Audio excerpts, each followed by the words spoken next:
guys, today I want to show you how I'm going to be digging and storing up my caladium bulbs. You might also hear them referred to as tubers. Caladiums are tropical plants that can't survive our cold winters, so digging them up and storing them is the only way I can get them to survive from year to year. I'm actually going to be wearing gloves for this project because caladiums do produce a sappy substance that can irritate your skin. Some people worse than others, so it's just better to be on the safe side. And I'll also be using a trowel. You could use a small digging fork, whatever is more comfortable to you.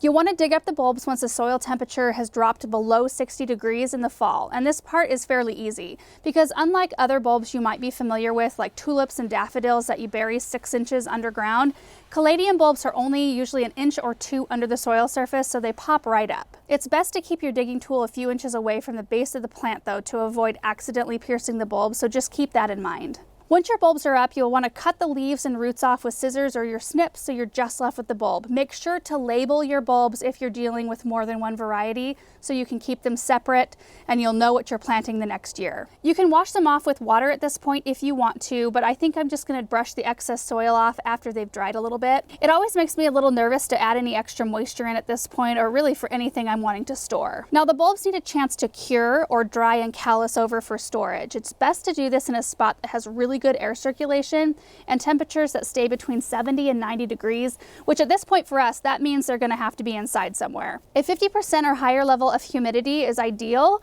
I have absolutely no idea what the humidity level is like inside our house, but since it's getting below freezing outside at night here, I think they'll be better off where it's warmer. I'm spreading them out in a single layer so they dry quickly and more evenly. If you want to put fans in the room to increase air circulation, you could spread them out in a double layer, but you really don't want to go any deeper than that. This process will take between 2 and 4 weeks. When the bulbs are nice and dry, I'm going to pack them up for storage. These aren't dry yet since I just dug them up, but for demonstration purposes, I'm going to use these bulbs to show you how I'm going to pack them.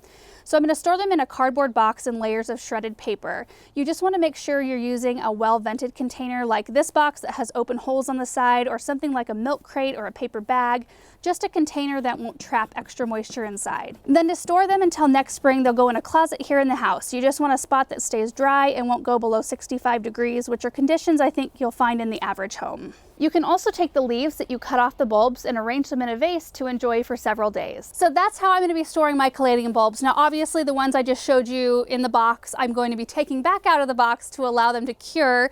And then at the end of the 2 to 4 week curing process, I'll brush off all the excess soil before I actually pack them away in the box. And that right there was just a handful of bulbs. I have a whole bunch more to dig and store. I just wanted to show you as we were getting the process started how I was going to be doing it, and I'm really looking forward to amping up my collection next year and having them all over this property. I really enjoyed them for the short amount of time that I actually was able to test them out this year, so next year will be even better. So next spring they will come back out of storage once the soil temperature has reached 60 degrees.